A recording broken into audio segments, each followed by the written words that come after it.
اس حصے میں آپ سنیں گے سیدنا عیسیٰ علیہ السلام کا قرآن مجید میں تذکرہ اور مسیح کا معنی و مفہوم، سیدنا عیسیٰ علیہ السلام کی معجزانہ ولادت اور اللہ کا بیٹا ہونے اور تثلیث کے عقیدے کی قرآنی تردید، سیدنا عیسیٰ علیہ السلام کس عمر میں منصب نبوت سے سرفراز ہوئے، سیدنا عیسیٰ علیہ السلام کو کون کون سے معجزات عطا ہوئے، معجزات دیکھنے کے باوجود نصارہ کی ہٹ دھرمی اور نزول مائدہ، سیدنا عیسیٰ علیہ السلام کے قتل کی سازش اور رفع آسمانی، سولی پر لٹکنے والا کون تھا، سیدنا عیسیٰ علیہ السلام کا قیامت کے قریب نزول، عیسائیوں کے فرقے اور اناجیل کی حالت زار۔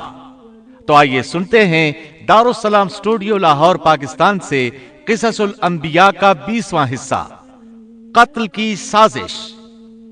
پیشکش محمد طارق شاہد۔ عیسیٰ علیہ السلام کو مسیح کہا جاتا ہے، اس کا مطلب ہے کثرت سے زمین کی سیاحت کرنے والا، یا اس کا معنی ہاتھ پھیرنے والا ہے، کیونکہ آپ ہاتھ پھیر کر اللہ کے حکم سے مریضوں کو شفایا فرماتے تھے۔ آپ کی پیدائش اللہ تعالیٰ کا ایک بہت عظیم معجزہ ہے۔ اللہ تعالیٰ سورہ مریم آیات 16 تا 23 میں فرماتے ہیں، وَاذْكُرْ فِي الْكِتَابِ مَرْيَمَ إِذِ انتبذت من أهلها مكانا شرقيا فاتخذت من دونهم حجابا فأرسلنا إليها روحنا فتمثل لها بشرا سويا قالت إني أعوذ بالرحمن منك إن كنت تقيا قال إنما أنا رسول ربك لأهب لك غلاما زكيا قالت أنا يكون لي غلام ولم يمسسني بشر ولم أك بغيا قال كذلك قال ربك هو علي هين ولنجعله آية للناس ورحمة منا وكان أمرا مقضيا فحملته فانتبذت به مكانا قصيا فأجاءها المخاض إلى جذع النخلة قالت يا ليتني مت قبل هذا وكنت نسيا منسيا۔ اس کتاب میں مریم کا بھی واقعہ بیان کیجئے جبکہ وہ اپنے گھر کے افراد سے الگ ہو کر ایک شرقی مکان میں آئیں اور ان لوگوں کی طرف سے پردہ کر لیا، پھر ہم نے اپنی روح کو ان کے پاس بھیجا، پس وہ ان کے سامنے پورا آدمی بن کر ظاہر ہوا۔ یہ کہنے لگیں میں تجھ سے رحمان کی پناہ مانگتی ہوں اگر تو کچھ بھی اللہ سے ڈرنے والا ہے۔ اس نے جواب دیا کہ میں تو اللہ کا بھیجا ہوا قاصد ہوں، تجھے ایک پاکیزہ لڑکا دینے آیا ہوں۔ کہنے لگیں بھلا میرے ہاں بچہ کیسے ہو سکتا ہے؟ مجھے تو کسی انسان کا ہاتھ تک نہیں لگا اور نہ میں بدکار ہوں۔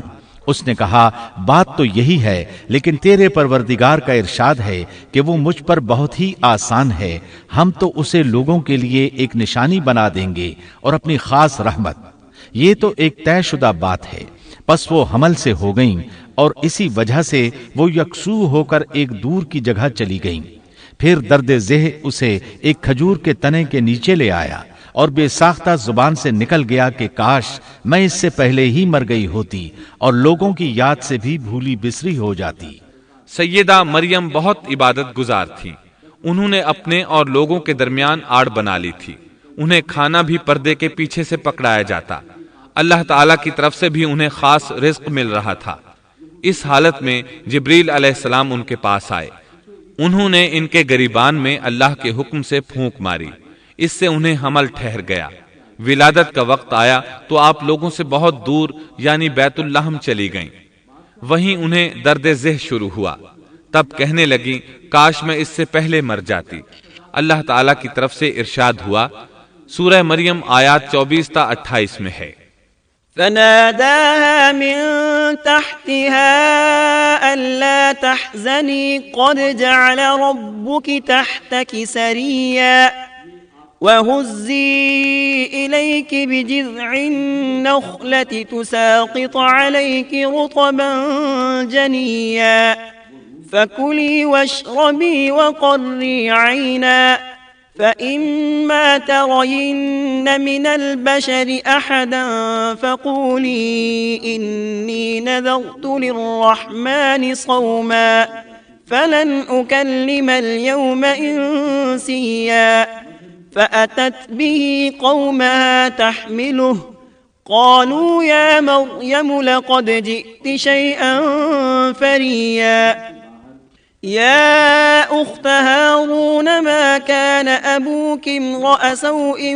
وما كانت أمك بغيا اتنے میں اسے نیچے سے ہی آواز دی کہ آزردہ خاطر نہ ہو، تیرے رب نے تیرے پاؤں